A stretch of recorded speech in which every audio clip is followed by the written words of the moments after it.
Boa noite, bem-vindos, bem-vindos à live da nossa casa. Eu sou a Marina, estou super feliz de estar aqui hoje, né, com vocês, falando um pouquinho sobre essa campanha que a nossa casa vem desenvolvendo sobre as intervenções efetivas na paralisia cerebral. Então, é um prazer, né, ter vocês aqui na live e a gente poder estar conectado e falando sobre esse tema. Nós da nossa casa ficamos extremamente surpresos com o número de pessoas inscritas na campanha. Se você ainda não se inscreveu, o link ainda está na bio, então você pode se inscrever e você vai receber o material, né, a partir de agora, os próximos materiais, né, que serão disponibilizados. E nós ficamos muito felizes com um grande grupo que está interessado aí em falar sobre esse tema, que são as intervenções efetivas na paralisia cerebral.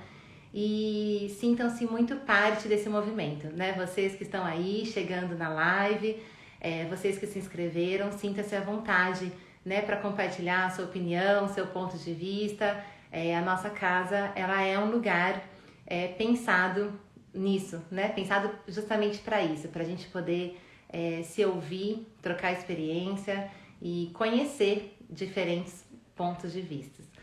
Então, bem-vindos à live, obrigada pela presença de cada um de vocês. Boa noite, pessoal que está chegando. E eu vou. Estamos muito felizes com a nossa convidada de hoje, que é a Marina Brandão. Ela é terapeuta ocupacional e professora da UFMG e aceitou o nosso convite. Nós somos extremamente gratos por toda a ajuda, por toda a contribuição da Marina aqui na nossa casa e estamos felizes em recebê-la para falar um pouquinho sobre esse tema que tem nos motivado tanto, que é justamente abordar a questão das intervenções efetivas na paralisia cerebral. Vamos esperar a Marina chegar. Deixa eu ver se eu encontro ela por aqui. Ei, pessoal, boa noite. Vamos ver, gente.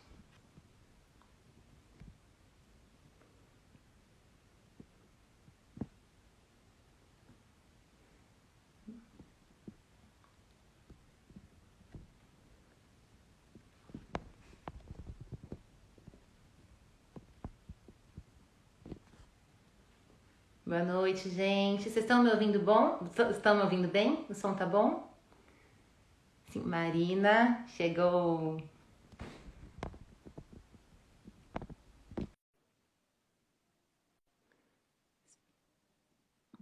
Boa noite, Érica. Tô chegando, tô Ei, chegando. Só ajustar aqui um pouquinho. bem-vinda. Ei, Má, e aí, pessoal? Boa noite. Tudo bem? Eu tô bem, eu tô bem. Eu tô bem aqui na Marinolândia. O encontro de Marinas. Ei, Marisa, Bia, muitos amigos aí na live. E aí, A Má, gente tá tudo com bem? muita saudade da Bia. Já, eu acho que essa é a primeira coisa que a gente precisa registrar. O Rafa tá por aí também. Da Bia, da Alice, do Rafa, da Marisa, de Glorinha.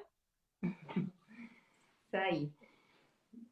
E aí, Má, obrigada, antes de mais nada, né, por aceitar esse convite. Obrigada por toda a contribuição, por toda a colaboração aí. Todos nós da nossa casa somos muito gratos em ter você por perto. Ah, então. É um super prazer, né? Tá aqui.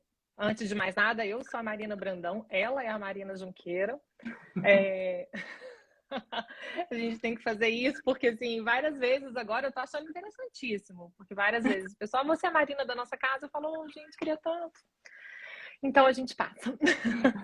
Mas é um prazer estar aqui, é um prazer a gente poder falar um pouquinho sobre, sobre intervenções, que é um tema que a gente vem discutindo, né, no meio acadêmico, no meio clínico, entre as famílias. A gente sabe que são várias as questões. Eu acho que é um momento bem propício, né? Eu acho que hoje a gente tem um corpo de conhecimento e a gente está tendo estratégias e ferramentas de tradução do conhecimento como vocês, para a gente poder estar trazendo essa informação de forma confiável e de forma tranquila também, né? A gente não está aqui para gerar nenhuma polêmica, não tem nenhuma descoberta, né, maravilhosa. Então, quem tiver nessa expectativa de tretas, não vai ser agora o momento. Mas da gente poder estar pensando realmente, estar discutindo melhor sobre alguns aspectos de intervenção. Acho que esse é um momento que a gente está na reabilitação que é muito favorável para a discussão. E a gente quer que essa informação chegue às famílias, que chegue aos terapeutas, que chegue aos indivíduos com paralisia cerebral, porque é sobre eles, né? Isso aí, que legal. E o Rafa, inclusive, está aí. Rafa, por favor, nos ajude. Eu falei para o Rafa como não sempre. mandar pergunta difícil. E aí, Má, queria que você começasse explicando, então, como surgiu, né, essa campanha que a nossa casa vem desenvolvendo aí nos últimos 2 meses. Explicar como que surgiu isso. Na verdade, a gente tem diferentes grupos de pesquisa trabalhando ao redor do mundo, trabalhando e estudando sobre as intervenções em paralisia cerebral. Como eu disse, é um momento na reabilitação. Se a gente teve um foco grande em processos de avaliação, mais ou menos anos 2000, 2010, agora está sendo um momento muito importante para a gente discutir as efetividades de intervenções. Um dos grupos que tem liderado isso é um grupo de pesquisadores australianas, da CP Alliance, que na verdade é uma aliança em paralisia cerebral, um grupo de pessoas que se juntou para discutir e para pesquisar sobre paralisia cerebral de diferentes universidades. E desde mais ou menos 2012, 2015 foram as primeiras publicações sobre a efetividade de intervenções em paralisia cerebral, que sim, nesse momento foi bem polêmico, mas que eles mantiveram esse trabalho. E no início de no meio da pandemia, em 2021, se não me engano, final de 2020, início de 2021, eu fui contactada por eles porque eles estavam desenvolvendo algumas diretrizes de melhores práticas em reabilitação da paralisia cerebral. E aí eles estavam me chamando para ser um representante da América do Sul, porque eles queriam que envolvesse pesquisadores, clínicos, diferentes atores do mundo inteiro, de forma que essas diretrizes fossem válidas. Então a gente foi chamado a avaliar e a validar essas diretrizes, né? E aí a gente trabalhou um pouquinho nesse momento com eles, em colaboração. E agora em 2022, 2021, 2022 saíram as primeiras publicações com relação às diretrizes. E agora em 2022 eu fui acionada novamente para a gente poder tentar trazer a informação para os diferentes países do mundo. E a ideia inicial, que era traduzir as diretrizes, né, que as pessoas que estão na campanha já receberam, ela se tornou essa campanha linda que a gente fez, né? Porque com a nossa casa é o seguinte, a gente chama para poder fazer uma tradução de uma diretriz, o negócio vira uma campanha, em 6 meses a gente está enlouquecido fazendo. Mas, assim, é algo que me deixa muito feliz ter transformado a tradução dessas diretrizes, né, a tradução para o português, em uma campanha para poder trazer isso para os terapeutas e principalmente para as famílias.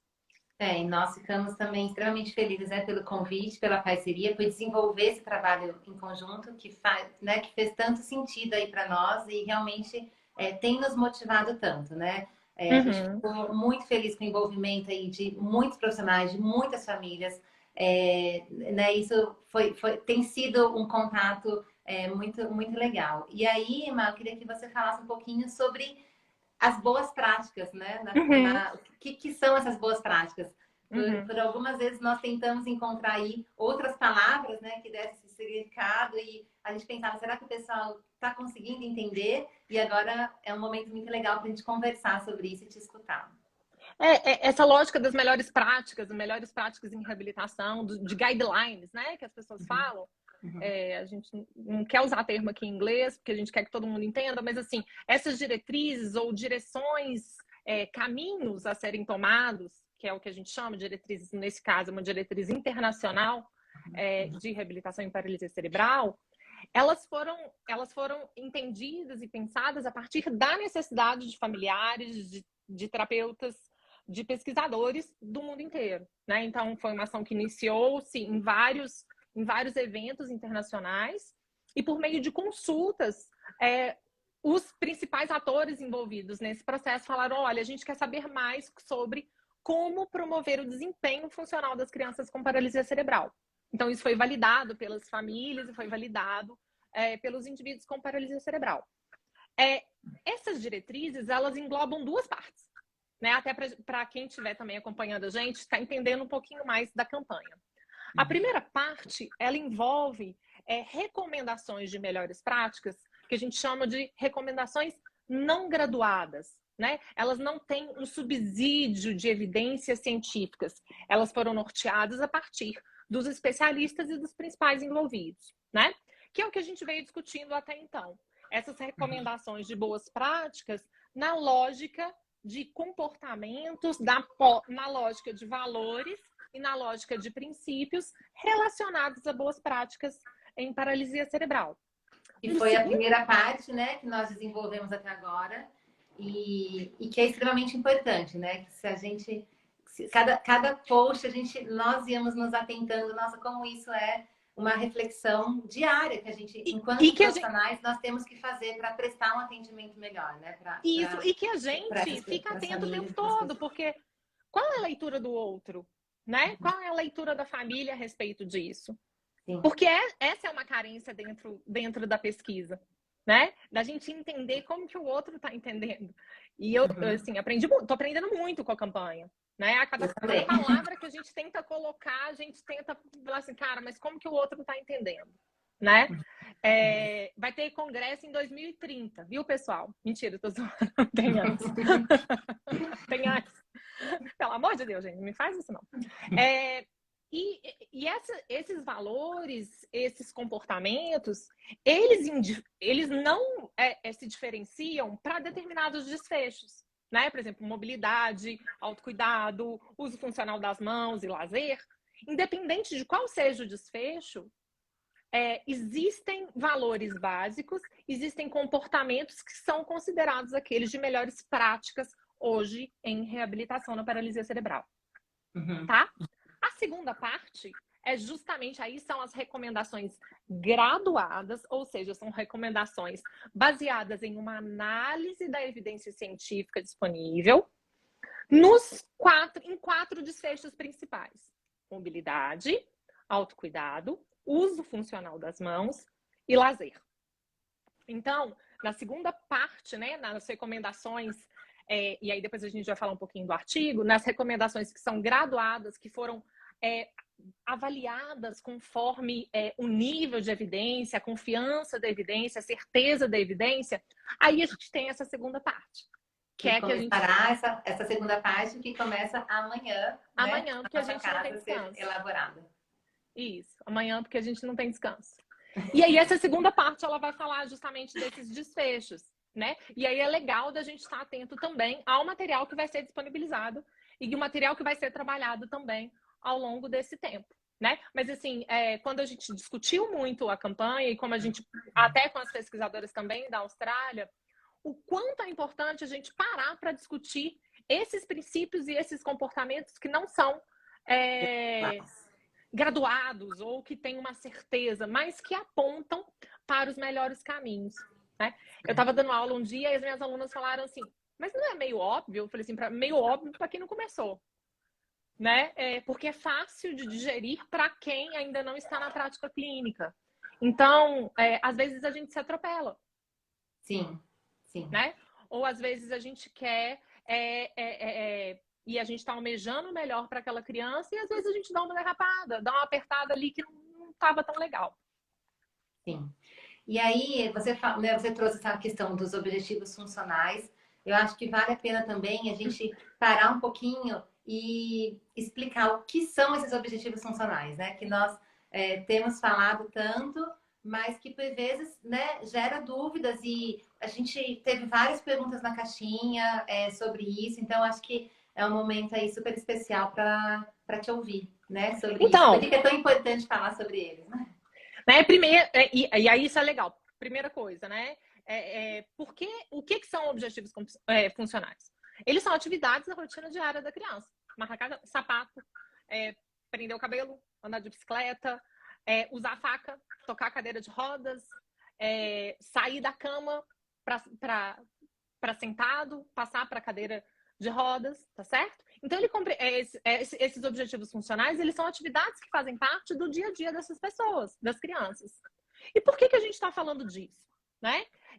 Porque uma das principais ações na reabilitação é facilitar o engajamento das crianças, dos jovens e dos adultos com paralisia cerebral nas atividades do dia a dia.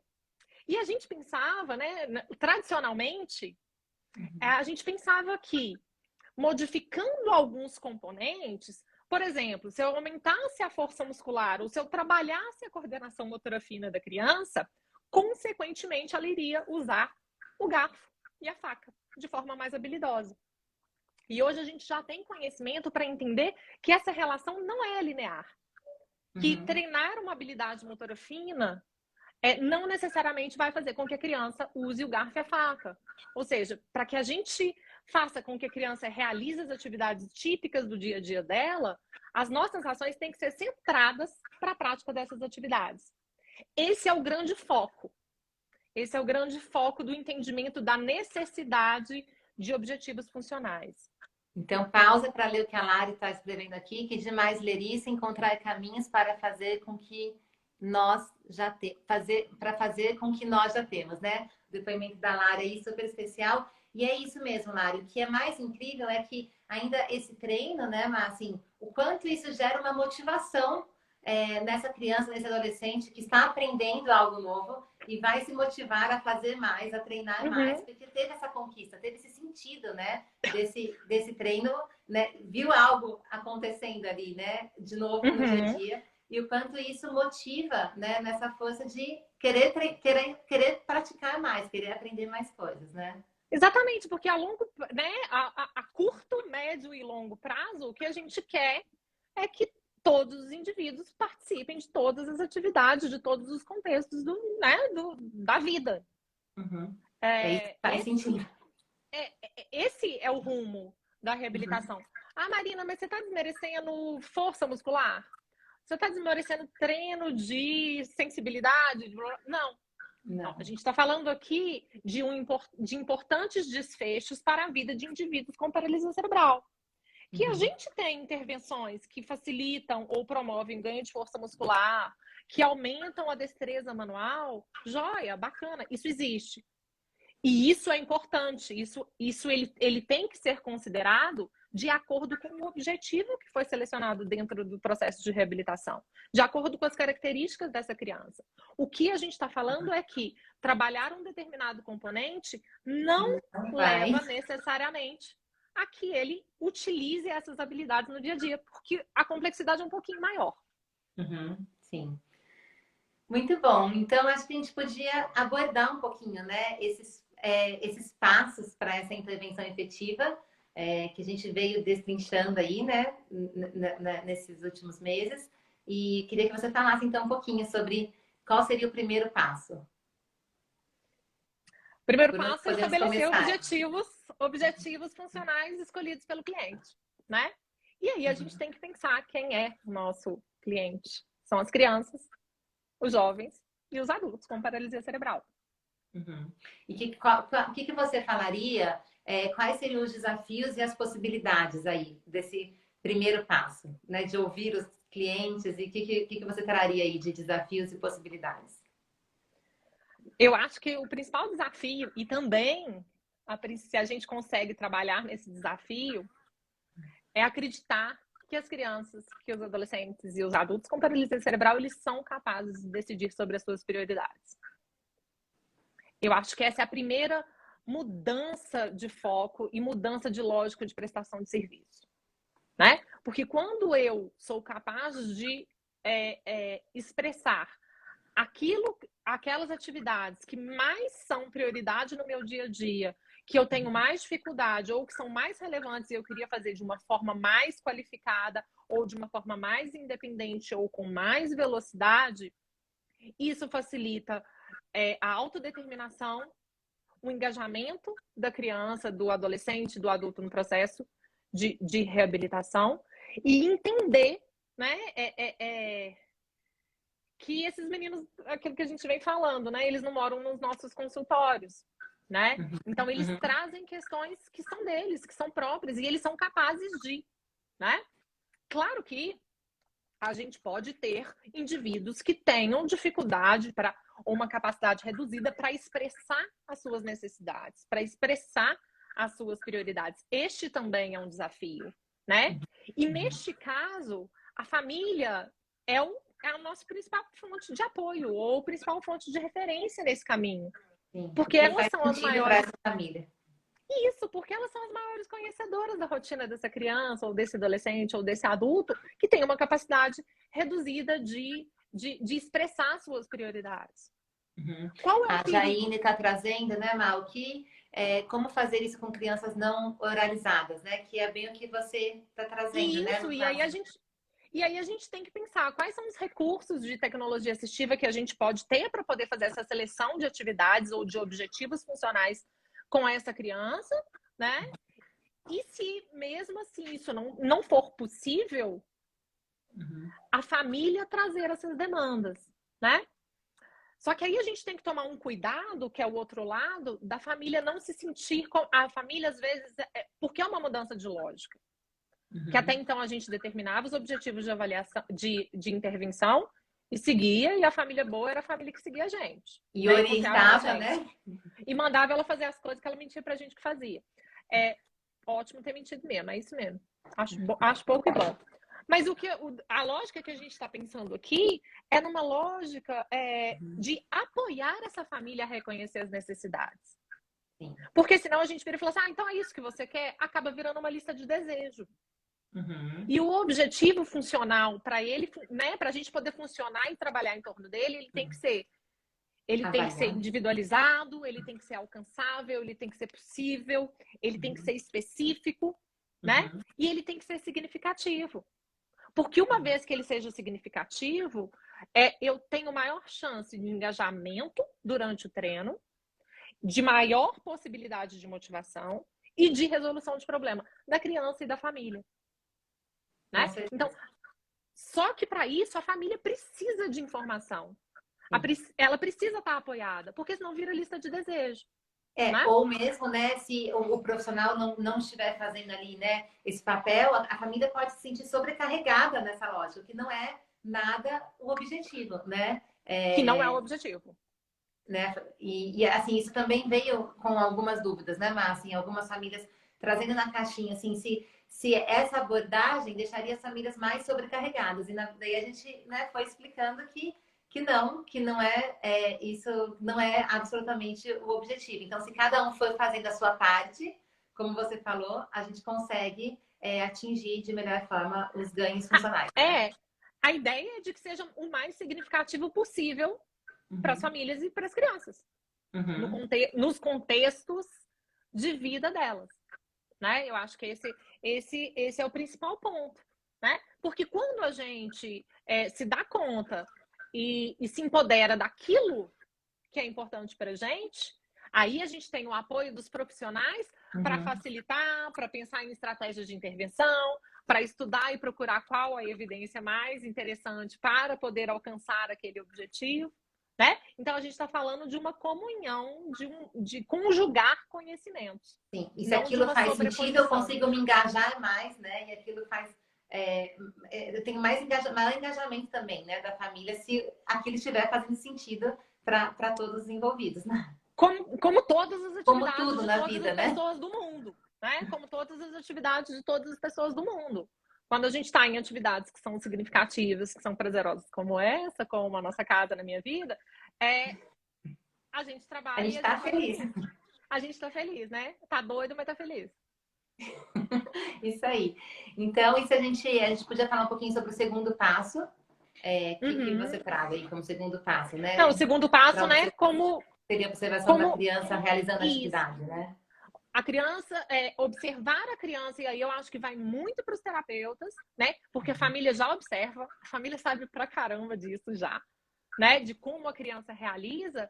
E a gente, é interessante até para a gente rever as nossas práticas. Eu, enquanto docente, tento fazer isso toda semana praticamente, que a gente forma os alunos e nós profissionais somos formados para analisar as dificuldades. É quase um checklist de dificuldades, de deficiências, de componentes que estão faltantes, né? Então a gente analisa, tá faltando tal amplitude de movimento, tá faltando planejamento motor, tá faltando entendimento sobre as etapas da tarefa, né? Tá faltando força. Tá faltando força, tá faltando, né? Estereognosia.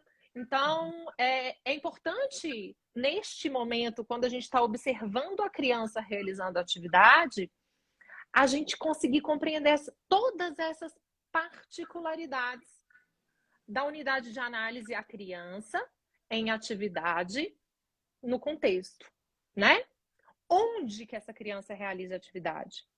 De que forma ela está realizando essa atividade? Quais as estratégias que ela tem para realizar ou que estão atrapalhando? Estratégias que possam ser positivas ou negativas para ela realizar as atividades, né? Como que é o interesse da criança, do jovem ou do adulto nesta atividade? Qual que é o seu senso de eficácia? Quais são as características do ambiente, né? Quem é o ponto de apoio? Como que é a relação com o cuidador? Como que é a relação com o professor na escola? Então, quando a gente pensa em objetivo funcional, ao invés da gente focar em componentes, quaisquer que sejam eles, a gente tem que centrar, assim, o que está acontecendo, considerando as características da criança, as características da criança em atividade e as características da criança em atividade no contexto, né? E aí cabe um raciocínio clínico que é um pouquinho mais expandido, que vai além do checklist das nossas deficiências, né? Isso é importante para a gente pensar. Para passar um plano efetivo nesses ganhos funcionais, né? E até para pensar quais as estratégias. Por isso que essas diretrizes não graduadas, elas têm que vir antes. Sim. Porque senão eu saio aplicando técnica igual um fazedor de bolos, né? Aprendi tal receita e faço essa receita. Então, assim, depois que eu tenho isso, depois que eu compreendo quais são os fatores limitantes, e é importante a gente reconhecer que a gente não está falando para não tratar funções e estruturas do corpo.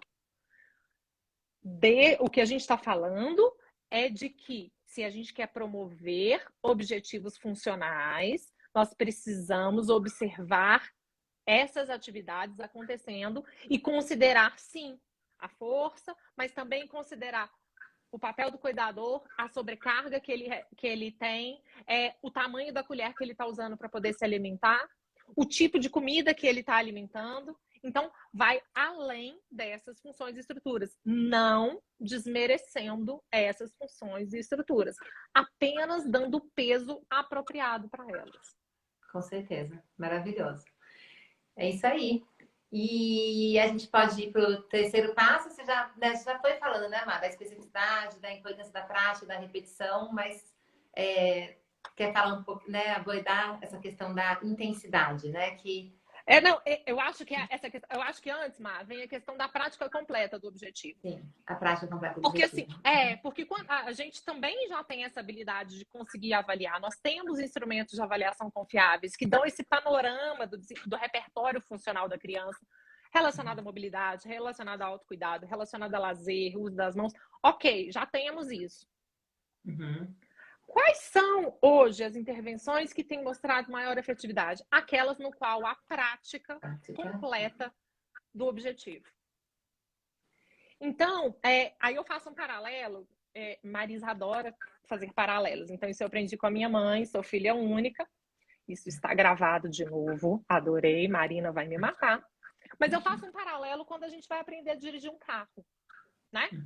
Quando a gente vai para a autoescola, o professor da autoescola, ele não vira para você e fala assim: preciso que você faça flexão, plantar e a dorsiflexão para daí você acionar o pedal do freio. Não é assim que a gente aprende a andar de carro. Sim. A gente tem que deixar o carro morrer. A gente tem que pisar fundo no acelerador e fazer um barulhão com o freio de mão puxado.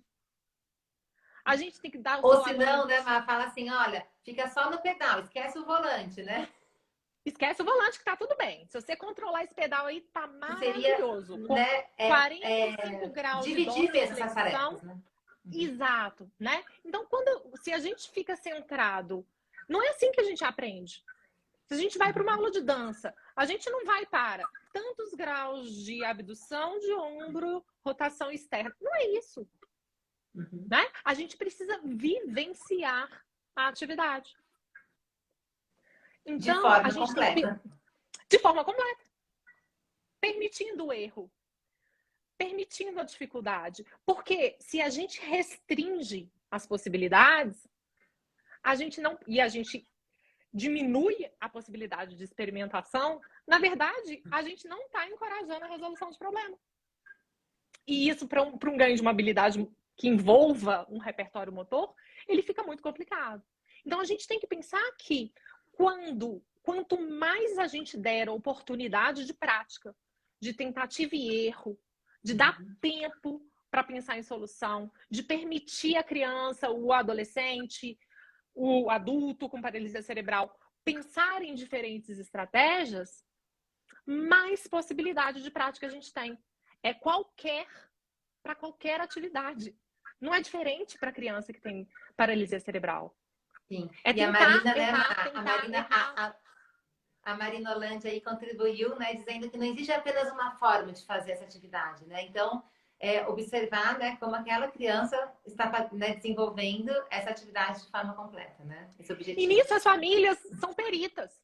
Mas às vezes elas são desencorajadas pela reabilitação, o que quer que faça desse jeitinho, desta forma, com esse alinhamento. Se eu reduzo possibilidade, eu reduzo chance de aprender. Querendo algo que está na nossa cabeça de terapeuta. Que a gente criou. Que a gente criou, né? e que quando a gente vai para a evidência também tem não. Mas, aí você vira e fala assim, mas Marina, não seria necessário, em alguns casos, às vezes com uma criança com um comprometimento motor mais grave, eu partir essas atividades, isso é o que a gente chama de prática de parte da tarefa. Sim, podemos e devemos fazer isso quando necessário. Mas é importante que essa prática de parte da tarefa, ela seja contextualizada na atividade. Continua sendo o objetivo de dirigir, continua sendo dentro do carro. Não vamos levar ninguém para passear de moto. Né? Então, assim, é importante a gente contextualizar que a prática de parte da tarefa, depois ela deve vir com a prática da tarefa completa. Porque é só vivenciando a atividade como um todo que a gente aprende.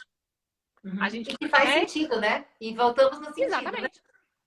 E aí volta na lógica do sentido, volta na lógica da motivação. Qual que é o nosso papel enquanto terapeuta? O nosso papel enquanto terapeuta é graduar isso.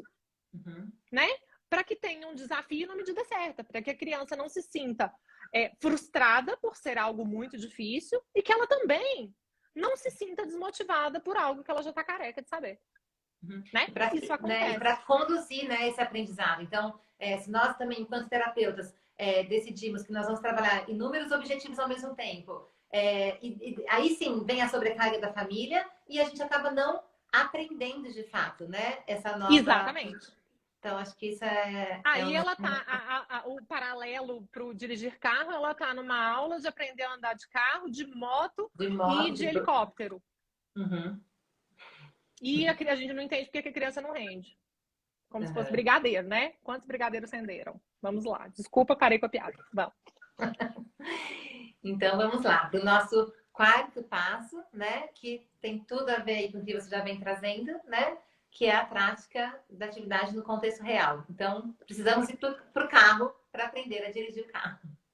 Precisamos baixar no centro de Belo Horizonte. O centro de Belo Horizonte não é nada comparado ao centro de São Paulo, entendeu? Mas precisamos ter essas diferenciações. A gente está acostumado também, os nossos serviços de reabilitação, eles ainda têm um modelo muito centrado no consultório, no ambiente clínico, no ambiente padronizado. E isso é interessante. Aí, Carol, que bom que você chegou. Isso é interessante porque não existe um contexto real. Existem contextos, né? Existe a casa do coleguinha, existe a escola, existe um ambiente clínico, que para criança com deficiência é um ambiente que faz parte, que ela passa grande parte do tempo lá. Mas é importante a gente entender que esses diferentes contextos, eles têm diferentes demandas. E quanto mais variabilidade de prática eu tiver, melhor. Então não adianta falar assim, olha que legal, o seu filho hoje amarrou sapato na nossa sessão.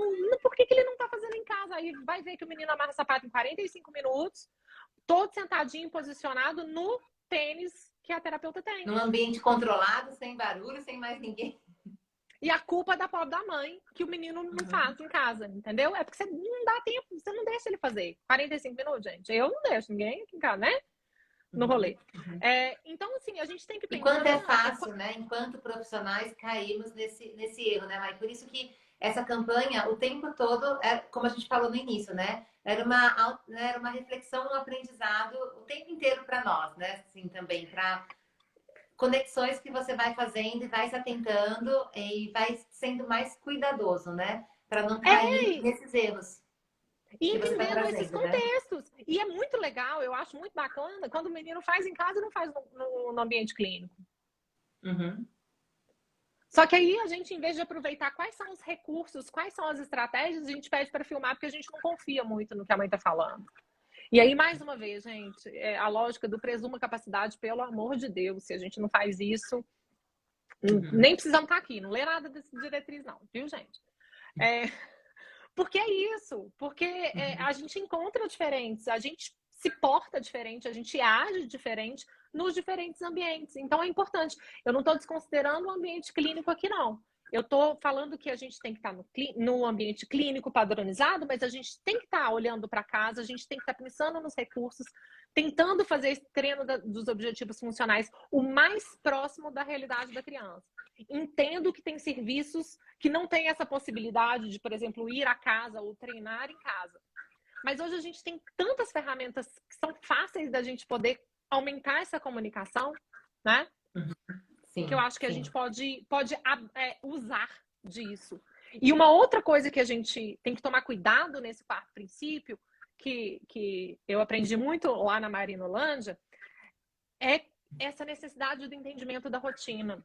Porque senão fica parecendo que, mais uma vez, a gente está colocando mais uma tarefa para a família. A gente está colocando mais uma sobrecarga para a família. E não é isso que a gente está falando.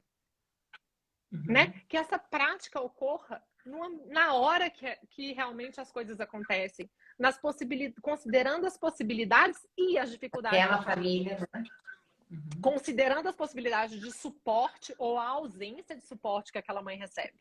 Né? Ou que aquele pai recebe. Enfim. Acho que vai por aí, né? Muito bom. E aí, estamos aí, né, falando das famílias, né? Nós tivemos uma participação ativa das famílias nessa primeira etapa da campanha. A gente ficou muito feliz. E aí, eu queria perguntar para você aí, qual que é o papel das famílias nessa história toda que estamos aqui trazendo, né? Temos várias famílias aí contribuindo, né, comentando. Estou lendo todos os comentários. Qual que é o cuidado, né, que a gente tem que ter? É assim, família é meu xodó, né, Mar? Então, mas quando a gente pensa em família, e talvez essa a missão, né? A mudança na provisão de serviço e da forma como a gente vem entendendo essa relação com as famílias é uma mudança de cultura e é uma mudança de entendimento que a gente tem sobre a deficiência. Né? E isso não é fácil para ninguém. Então, isso também não é fácil para a gente enquanto terapeuta ou para a gente enquanto pesquisador. Né? Mas a gente está precisando, eu acho que a gente precisa acolher as preocupações, acolher as inseguranças da família, de estar mais presente nesse processo, porque ela vira e fala assim, mais uma coisa para eu assumir? Mais uma responsabilidade para eu fazer? E se eu não estiver escolhendo o objetivo correto? A culpa vai ser minha, né? A responsabilidade final vai ser minha. Porque o terapeuta fala assim, não, agora a moda, né? E aí a gente vai para os cartesianos, ou é cá ou é lá. A moda é ser centrado na família, mas então, a família muito importante. Vai ficar sem esse acolhimento mesmo, né? achar que então do nada a família vai escolher o objetivo e aí cai no que a gente já trouxe, que é a sobrecarga, que é o medo, esse receio que você está trazendo, né? Então, e até a não é lógica da 8 e 80, priorização, né? Existe um né? caminho do E meio. 80. Mas também pensar qual é o caminho do meio e qual é o nosso papel enquanto terapeuta. Eu acho que aí é a hora da gente virar e falar assim, nós precisamos trazer. Tá tudo certo aí, Má? Nós precisamos trazer um a probleminha informação aqui científica. no carregador, mas tudo certo, pode. Desculpa aí, desconcentrar. Nós precisamos, sem problema. Nós precisamos vou já ler aqui, a responsabilidade técnica e científica do terapeuta. Obrigada, Marina Holândia. Trazer esse conhecimento técnico e científico que a gente tem a obrigação de ter, enquanto um bom profissional, enquanto um prestador de serviço, ok? E reconhecer que existe um conhecimento advindo da experiência, da vivência e da rotina diária que é da família. E que esses dois conhecimentos, eles têm a somar. Não pode ser ponto de atrito, né? Então, essas informações, elas têm que ser complementares. Para que aí a gente tenha verdadeiramente aquilo que a gente almeja ter, que é o trabalho em equipe. Que ainda é um gargalo, né? Porque quando a gente fala né, nessa lógica do trabalho em equipe, a gente está falando de reconhecimento dos diferentes tipos de conhecimento. As famílias têm um conhecimento que eu nunca vou alcançar. Vou ter. Mas que se eu estiver um pouco mais aberta, tem muito a acrescentar no processo. As famílias querem informação. As famílias querem informação de qualidade. Mas as famílias querem coisas com confiança e elas têm todo o direito disso. Porque enquanto qualquer prestador de serviço, se fosse para qualquer outra coisa que a gente fosse pensar numa prestação de serviço, não iam ficar tão subjugados como são. Sim. Nessa a Carol lógica da hierarquia trazendo, do né? conhecimento. Tem hierarquização de conhecimentos. É isso mesmo. Exatamente, exatamente. E isso é cruel. E às vezes é um conhecimento da experiência que a gente põe em xeque. Nós, terapeutas, será que realmente esse menino faz do jeito que a mãe falou? Qual é a experiência de vida? Que Pode legal falar, que, Mar. né? Deixa eu ver se eu acho aqui às vezes as limitações, né? Entender as limitações da própria família, né? Emocional e econômica. Sim. Não dá para trazer muitos equipamentos, por exemplo, para dar o suporte. Isso pode acabar gerando uma frustração. Então, entender o contexto daquela família que está sendo atendida, né? Ter tempo para ouvir. A questão tempo, E ter né? tempo. Tempo é muito importante. Né? E aí, para o terapeuta entender que atendimento não é colocar a mão no menino necessariamente. Nós não perdemos tempo quando a gente troca conhecimento. Nós ganhamos em possibilidade. Porque a família está lá vendo. A família tem lá todas as informações de quais as estratégias que o menino usa, como que ele se comunica. Enquanto a gente está lá batendo cabeça, tentando achar uma resposta, a família vira e fala assim, ele faz comigo assim, querida. Só que nenhuma família fala isso pra gente. Porque a lógica do processo de provisão ainda é uma lógica assistencialista que abafa o conhecimento dessa família. Quando, na verdade, se a gente pudesse agregar e se ater, e a gente, enquanto terapeuta, estudar pra caramba, mas estudar muito, se atualizar muito, ler muito, para juntar com o conhecimento da família. Esses conhecimentos, eles não podem ser conflitantes. Eles têm que vir para somar. E aí, só para poder fazer uma costura com o último, passo, que é da prática suficiente, que bate muito com essa questão da lógica da família, né? Que quando a gente pensa nas nossas ações de reabilitação, elas são subdosadas. No nosso país, elas são subdosadas. No mundo inteiro, elas são subdosadas. A gente não dá a quantidade de prática suficiente para o alcance desses objetivos. Por quê? Porque a gente, primeiro, separa o que é necessidade da família e o que é prioridade para mim enquanto a minha avaliação de TO, por exemplo, tá? Porque a gente ainda não tem um trabalho em equipe conciso, né? Sim. A gente tem lá a físio Estamos pedindo para aprendendo, alongar, né? a TO mandando colorir, a fono mandando assobiar e a família com uma outra demanda completamente diferente do rolê. Né? Então, uma das lógicas de aumento da prática é também da gente ter menos objetivos. Ao invés da gente virar e falar assim, a caixa de lápis de cor da TO, sei lá, vou parar de fazer piada. Vou me concentrar. A perna da física, tá bom, vou fazer a piada. A perna da física, o braço da TO, a boca da fono, e a criança é de ninguém, né? A criança manda para a família e eles resolvam lá. Ao invés da gente ter esses múltiplos objetivos, por que a gente não pode virar e falar assim, tá, então temos um objetivo funcional? Por exemplo, a gente quer que essa criança fique brincando sentada junto com o irmão. Esse objetivo é possível? É possível. Vamos precisar de adaptação? Se precisarmos de adaptação, quem chamaremos para ajudar? Nossa, qual a contribuição da fisioterapia com relação a esse sentar dessa criança? Como que a Isso! Como que a santa da TO pode pensar em possíveis brincadeiras, adaptações ou atividades ou direcionamentos próprios? E como que a fono pode vir para agregar nessa troca? E com quem essa criança vai estar brincando? É com essa família? É com o irmão? É com a mãe? Que tipo de brincadeira é essa? Porque se aí a gente pensa em poucos objetivos, a gente pensa em maior chance de isso ser praticado em casa. De isso ser praticado na escola. Porque aí a gente não está passando uma lista de alongamentos, de assobiar, de colorir tarefas e tarefas e tarefas. A gente está falando em uma atividade que faz sentido. Sim, a Carol trouxe que é um desafio enorme para ela também, enquanto psicopedagoga, né? E é importante a gente falar o quanto isso é desafiador. É um desafio mesmo, né, para nós profissionais, mas é um caminho para a gente percorrer. E juntos a gente consegue percorrer um caminho mais fácil, né? Se ajudando, trocando informações. Mas é realmente um desafio tudo isso que a gente tem trazido, né? A gente, na verdade, como caminhos a ser olhados, né? É importante a gente ressaltar isso, né? Que é um desafio para os profissionais, né? Para nós também.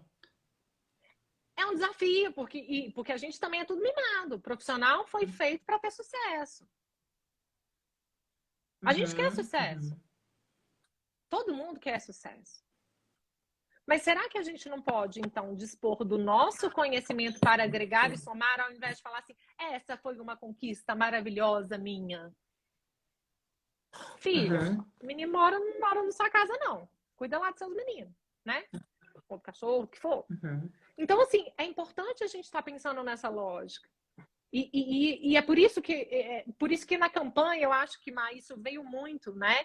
E eu acho que a gente está conseguindo ajudar também o pessoal lá da Austrália, porque a questão das famílias ainda é uma dificuldade de alcance, né? A gente vê isso nas reuniões que a gente tem feito.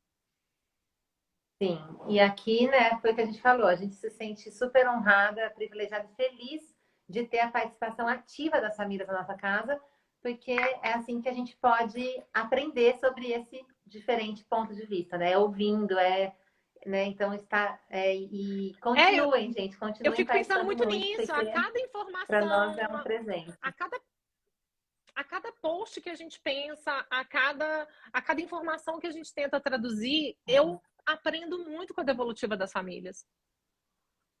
Sim. Né? Porque este é um conhecimento delas. Da forma que bate no outro, é só do outro. Mas eu posso parar para ouvir. E eu aprendo muito, né? Sim, com certeza. Muito bom. Eu me lembro, nós tivemos várias perguntas, a gente não vai, né? Eu tentei fazer um compilado de algumas, nós não vamos conseguir, assim, passar por todas, mas nós tivemos várias perguntas de como relacionadas, assim, como levar essas estratégias para crianças com maior comprometimento motor, se era possível. Várias famílias traziam isso nas caixinhas frequentemente, né? E eu queria saber hoje sua opinião. Então, é um desafio. como para todos. O que eu fico pensando, né? Quando a gente vai analisar a evidência, a gente vai para a segunda parte da eficácia de evidência, a maior parte da população que é estudada são crianças com quadro motor leve a moderado, né? Então, para crianças com grave comprometimento motor, desfechos, por exemplo, de mobilidade, uma marcha, ou uma realização de uma atividade de autocuidado, por exemplo, tomar o banho de forma sozinha, pode não ser um objetivo a ser alcançado. Pode não ser possível de ser feito. Uhum. Só que não para aí. Porque a vida não vai ser isso. Senão é só impossibilidade. Não consegue fazer. Então, objetivos funcionais. Acionar um comunicador para falar, me tira daqui, que eu não estou curtindo esse lugar, é um objetivo funcional. Sim. Achar Mover os olhos para falar é um assim. objetivo funcional. Achar formas de brincar é um objetivo funcional. Então, eu tenho uma restrição do repertório de objetivos funcionais quando a gente pensa no desempenho e na independência da criança. Sim, eu tenho. Mas eu tenho possibilidades, e aí a gente tem que ir. Eu tenho possibilidades.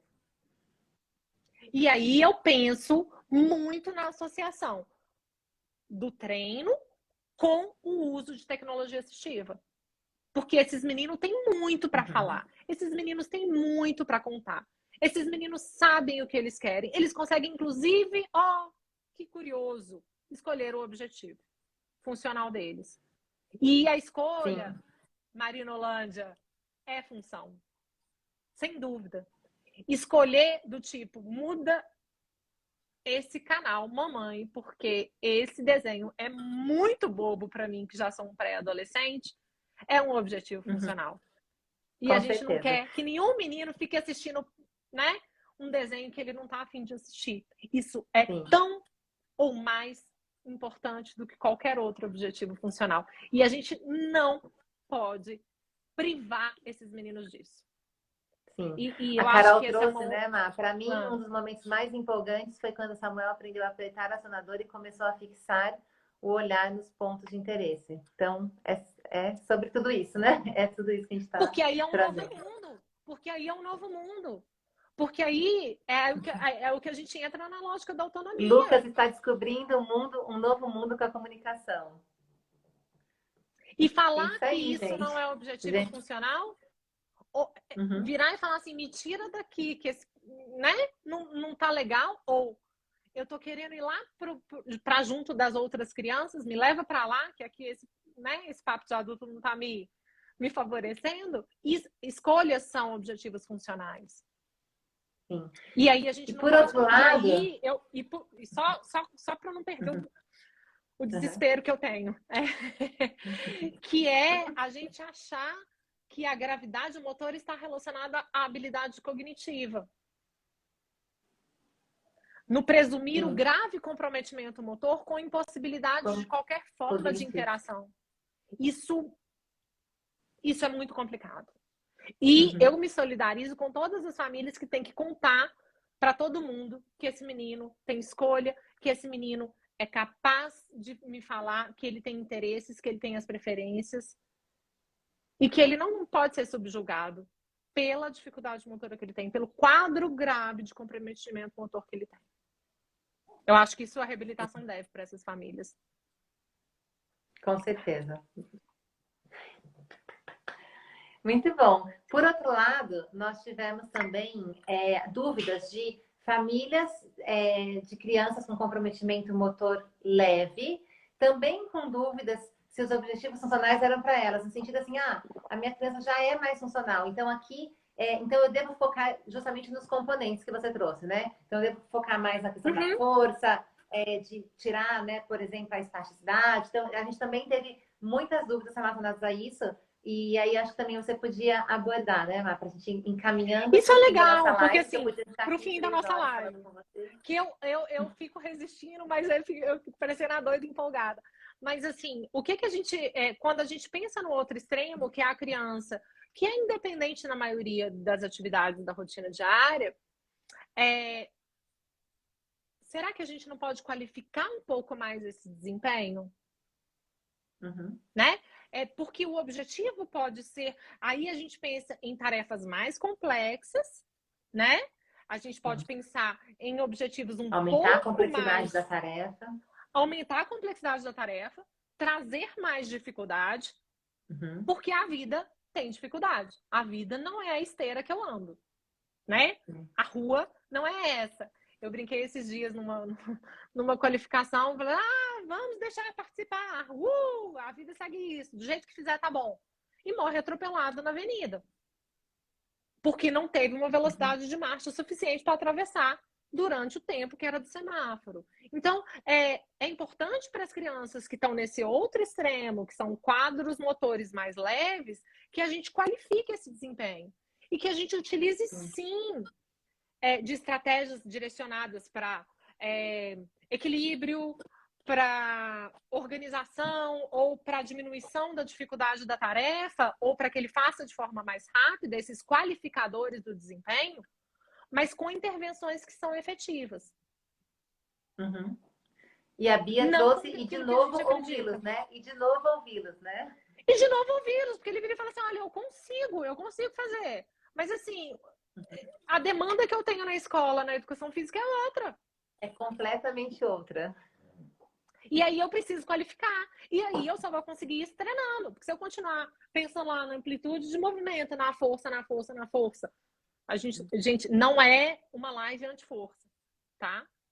Muito pelo contrário, vamos juntar a força. Vamos juntar a força. Mas juntar esses diferentes... Vamos nos juntar, né? Em ser fortes aí. Vamos nos juntar, isso.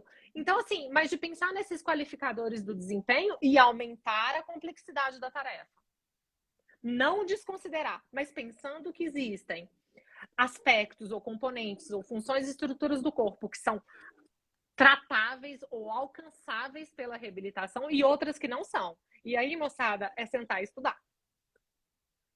Ô, Mar, desculpa te cortar só um minuto, eu tô meio desesperada com o tempo, porque muita gente pediu pra gente deixar a live salva, né? E tentaremos. Eu não sei se o Instagram ainda tem essa opção de live de 1 hora. A Carol tá aí, ela deve saber melhor do que a gente. Faz tempo que a gente não fazia uma live aqui. Eu não sei, que se for, a gente tem 2 minutos para finalizar a live. Alguém sabe? Vamos ligar pra Sandy, gente, para saber como é que é esse negócio. Não sei. Se for, porque daí se a gente ultrapassar, a gente não consegue salvar a live. Pelo menos era assim, mas eu não sei se mudou. Vamos ver se alguém sabe. Não limita mais. A Carol falou que não limita mais. Vamos. Ai, que bom. Tô zoando. Tô por fora. Obrigada, Carol. Valeu, Carol. Valeu, Carol. Lari, ainda segura mas um pouquinho mais. Mas eu acho que aí... então que bom. Valeu, Lari. Valeu, Carol. Eu acho que são esses dois extremos, entendeu? Objetivo funcional, gente, não é para criança leve, não é para criança grave. Objetivo funcional a gente tem no dia a dia. Nós temos objetivos funcionais.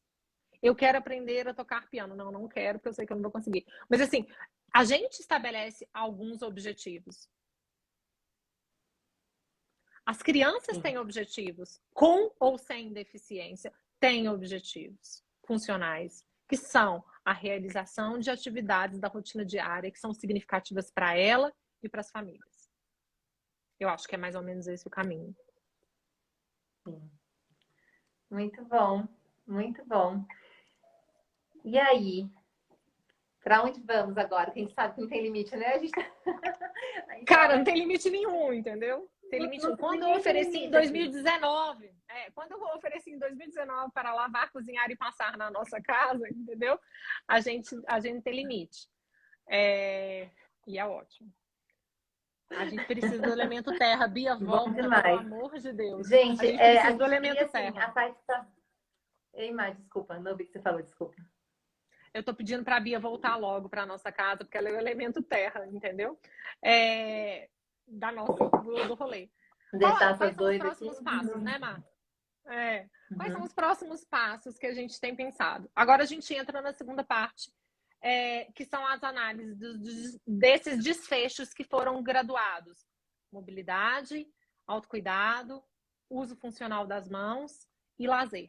Então, a ideia da campanha agora é que a gente consiga trazer essas informações sobre, pelo amor de Deus, gente, de novo, possíveis estratégias de intervenção que são consideradas por meios de pesquisa científica, por meio de análise da qualidade da evidência, da recomendação, da confiança da informação, para esses 4 desfechos. Então, eu acho que agora a campanha ela entra com esse conteúdo sobre a efetividade das intervenções que Débora, que está lá no plantão, tanto pedia para a gente, né? Para que as famílias conheçam sobre aquilo que funciona, para que funciona, para quem funciona e de que forma funciona. Sim, que foram as perguntas, né, que chegaram inúmeras perguntas nesse sentido, nessa primeira fase, e a gente falava, aguenta aí um pouquinho, né, que chegaremos na segunda fase da campanha, que é justamente isso, né, o que funciona, o que não funciona, para quem funciona, são essas perguntas que são né, super difíceis de serem respondidas, né, mas que a gente, de novo, né, em colaboração com tantas pessoas, né, principalmente aí com vocês, pesquisadores, né, para nos ajudar, com o pessoal da Austrália, um grupo grande que pode, em colaboração, ir trazendo essas informações de forma mais confiável possível, né? E a gente gostaria muito de que essas informações elas tivessem o alcance das famílias. Então aqui também fica o nosso pedido para tudo que for conversado, que não for entendido, que vocês tragam para a gente poder facilitar esse acesso, né? Porque a ideia é essa, e que ampliem também essa mensagem, né, para outras famílias que possam se beneficiar. Então, eu vi alguns comentários, né? Famílias podem ter acesso a esse material. Por favor, se cadastre lá na campanha, né? Faça parte desse movimento. Daí, você cadastrando seu e-mail, você já passa a receber os próximos materiais. Vai ter podcast, né? Vai ter vídeos que vocês só receberão no e-mail ainda essa semana. Então, sinta-se parte e amplie essa mensagem, né? Para que outras famílias possam. E traga as dúvidas, traga as dúvidas. Todas as dúvidas, porque a gente também é cheio de dúvida. A gente finge certeza, mas assim, tragam as dúvidas para a gente poder construir isso junto, porque eu acho que esse é o momento. A gente vai ter disponibilização de alguns materiais, né, que estão em andamento. A gente tem o Sexta com a Ciência, que vocês podem achar chato para Dedéu, famílias, tem todo o direito, mas também tem alguns recursinhos legais que dá para a gente poder entender, tem alguns podcasts que a gente vai disponibilizar, a gente vai poder pensar em todas essas informações. Quem não estiver recebendo o e-mail ou quem tiver com dificuldade de cadastrar, cadastra de novo ou manda no direct da nossa casa, né, Má? Que a gente... Sim. A gente muita gente. Sim, pode mandar um recadinho. Se você puder se cadastrar de novo, né, ver se recebe. Se não, manda uma mensagem pra gente, tá? Que a gente vai tentar resolver.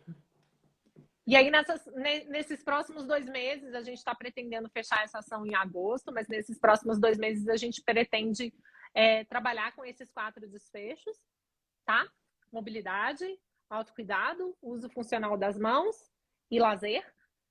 E tem muita surpresa, né, Má? Tem muita surpresa aí, tem muita gente querendo ajudar, e isso é muito legal, e toda ajuda é muito bem-vinda.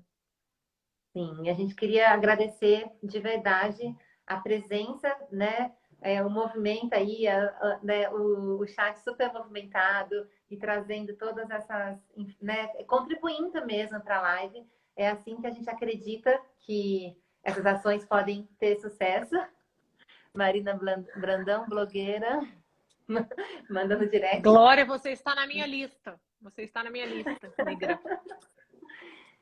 E é isso, né? Tem congresso em 2045. Gente, teremos congresso, sim. Ano que vem. A louca quer que seja no ano que vem, entendeu? Mas vamos ver se a orientadora dela vai permitir. Obrigada, Marisa. Obrigada, Vida da Ajuda. Obrigada a todos que estiveram aí. E a gente se encontra. Mamãe, eu te amo, eu sou filha única. Na próxima live. Obrigada, Rafa, Lari. Precisamos de vocês. Queremos uma live de vocês aqui sobre, né, desenvolvendo esse tema. E é isso. Má, muito obrigada.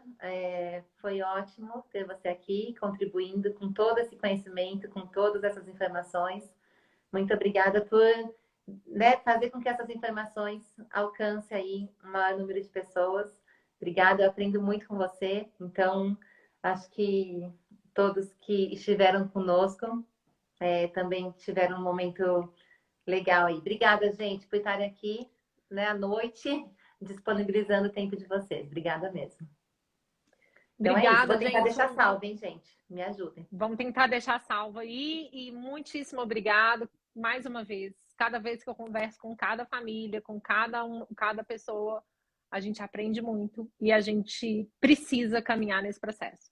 Tá bom? Então, muitíssimo obrigada pelo carinho de vocês. Desculpem as brincadeiras. Eu sou assim mesmo, tá tudo certo.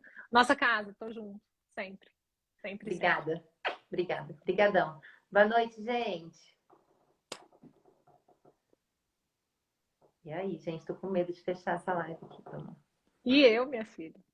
Peraí. Eu vou sair porque eu sou convidada de honra. Então, sair. Beijo. Beijo.